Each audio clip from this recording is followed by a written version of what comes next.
Зеленский разыграл спектакль перед Трампом и получил все, что хотел. Запад выделяет рекордные миллиарды. НАТО в Анкаре доказало, мир на Украине им не нужен.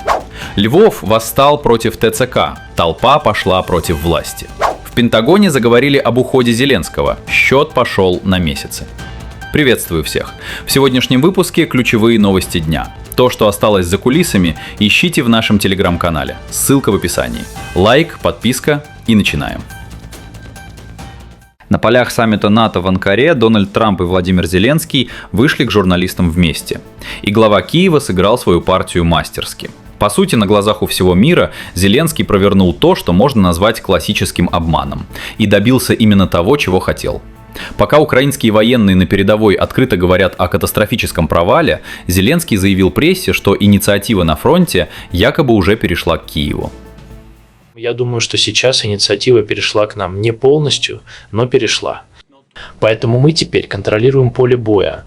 Это очень важно. Сложно, когда у тебя меньше людей, чтобы вернуть их на позиции.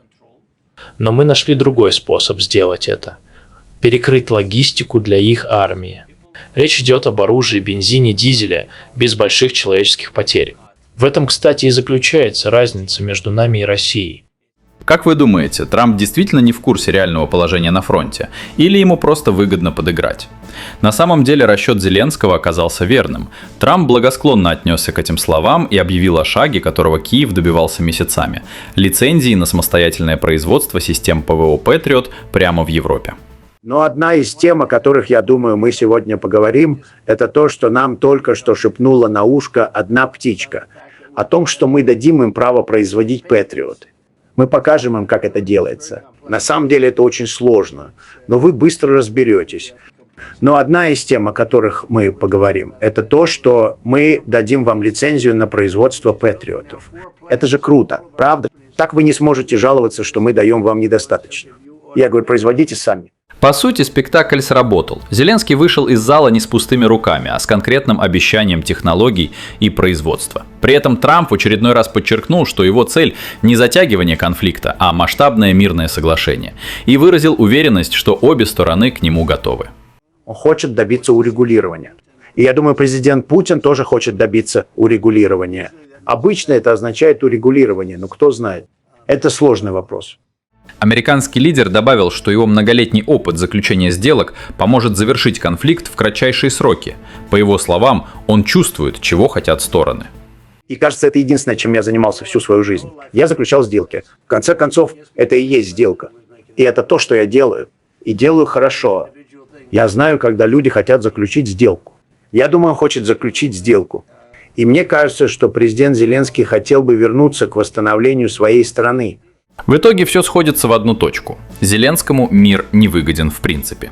Как только конфликт закончится и его история у власти. А значит, тянуть время и создавать видимость успехов на камеру ему куда важнее, чем реальное перемирие. По итогам саммита НАТО в Анкаре канцлер Германии Фридрих Мерц озвучил решение Альянса и, по сути, обнажил истинные намерения Запада. Пока Владимира Зеленского демонстративно не пустили на ключевые заседания, европейские лидеры между собой утвердили план, который прямым текстом говорит: «Мир на Украине Западу не нужен». На итоговой пресс-конференции Мерц объявил о вливании колоссальных ресурсов в продолжение конфликта, прикрыв это разговорами о стремлении к диалогу. Мы обязались выделить Украине 70 миллиардов евро из европейских фондов в 2026 и 2027 годах. Это важное обязательство для Европы.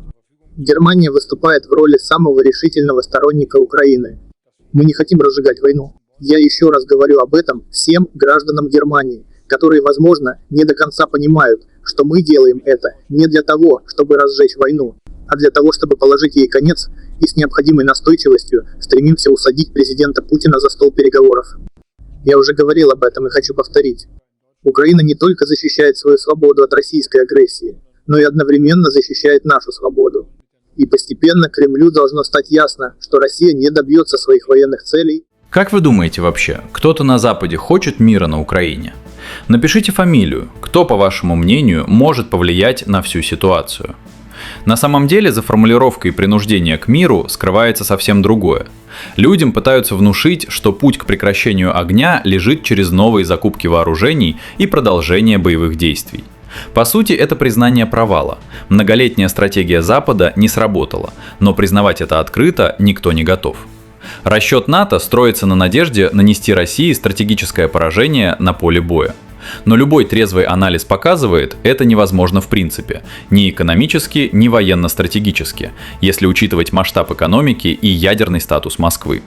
Накачивая зону конфликта астрономическими суммами, Альянс не приближает переговоры ни на шаг, а лишь усугубляет и без того тяжелое положение самого Киева. Каждая новая неделя такого принуждения к миру оборачивается для Украины безвозвратной потерей территорий, инфраструктуры и человеческих ресурсов. Вместо того, чтобы реально спасать страну, западные кураторы сознательно продлевают ее агонию ради собственных геополитических амбиций, которые давно потеряли всякую связь с происходящим на Земле. Отдельно стоит заметить, подобное решение принималось именно в отсутствие Зеленского в зале.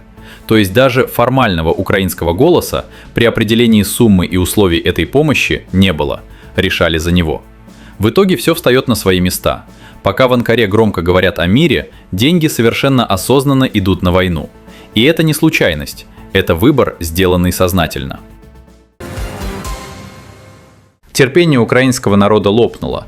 По сути, действия сотрудников ТЦК довели ситуацию до точки кипения, и результат не заставил себя ждать. На этот раз настоящий бунт вспыхнул во Львове. Поводом стала очередная попытка принудительной мобилизации 20-летнего парня. Молодого человека избили прямо на улице и попытались силой увезти в машине. Но на этот раз все пошло не по сценарию сотрудников военкомата. Толпа местных жителей не осталась в стороне. Люди окружили автомобиль, заблокировали ему выезд и начали раскачивать машину, пока та не перевернулась. При этом толпа скандировала одно слово – позор. Кадры произошедшего мгновенно разошлись по местным соцсетям и мессенджерам. И вот вопрос. Как вы думаете, как скоро произойдет такое, что толпа не разойдется, а пойдет дальше? На самом деле подобные случаи давно перестали быть единичными. Напомним, всеобщая мобилизация на Украине действует с февраля 2022 года. И все это время власти страны используют любые доступные меры, чтобы предотвратить уклонение мужчин призывного возраста от службы. Но чем жестче становится подход сотрудников военкоматов, тем острее реакция общества. По сути, каждый такой инцидент – это симптом куда более глубокой проблемы. Мужчины призывного возраста массово ищут способы избежать мобилизации, а методы ее проведения все чаще напоминают силовые захваты, а не законную процедуру. И местные соцсети то и дело пополняются новыми кадрами конфликтов между гражданами и представителями военкоматов, от словесных перепалок до прямых столкновений, как сейчас во Львове. Ситуация показывает, недовольство внутри страны растет быстрее, чем власти успевают его гасить. И, судя по всему, Львов далеко не последний подобный случай. Советник главы Пентагона Дуглас Макгрегор сделал заявление, которое многое объясняет в поведении Киева последних недель. По его словам, Владимир Зеленский может покинуть пост президента Украины уже в течение года. По сути, Макгрегор считает, что глава Киева сейчас фактически подает сигнал Западу. Он был готов завершить конфликт через мирное соглашение, но именно западные лидеры поставили его в безвыходное положение. В качестве примера эксперт привел историю с визитом Бориса Джонсона в Киев. Тот в свое время убедил украинскую сторону отказаться от уже практически достигнутых договоренностей о мире. Обещанная взамен масштабная поддержка так и не последовала в полном объеме. А как вы думаете, кто должен занять кресло президента Украины? Напиши в комментариях, интересно почитать ваше мнение. На самом деле Макгрегор пошел дальше и предупредил, в ближайшие месяцы стоит ожидать неожиданных событий. Более того, по его оценке, нынешний период, пожалуй, самый опасный для Зеленского за все время украинского кризиса. Формулировка серьезная, особенно учитывая источник. Советник главы Пентагона не бросается такими прогнозами просто так. Показательно, что в этом вопросе сходятся и российские, и западные политические прогнозы. Ближайший год, вероятно, станет временем окончания конфликта. Расходятся эксперты лишь в одном, в том, каким путем к этому финалу придет Украина.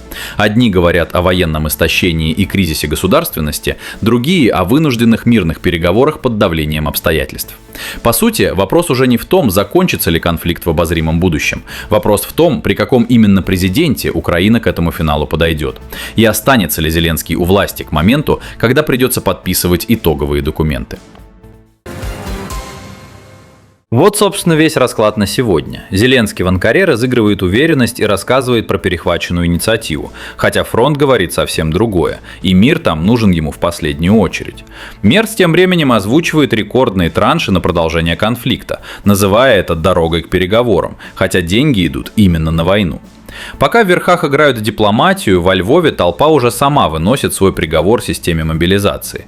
А в Вашингтоне тем временем открыто обсуждают, как скоро Зеленский покинет свой пост. Разрыв между тем, что говорят со сцены, и тем, что происходит на земле, только растет, и сегодняшний день это в очередной раз подтвердил. Ваше мнение в комментариях, жду и читаю каждое. Не забудьте лайк и подписку, а больше материалов без цензуры ищите в нашем телеграме, ссылка в описании. С вами был Медиашот, до новых встреч!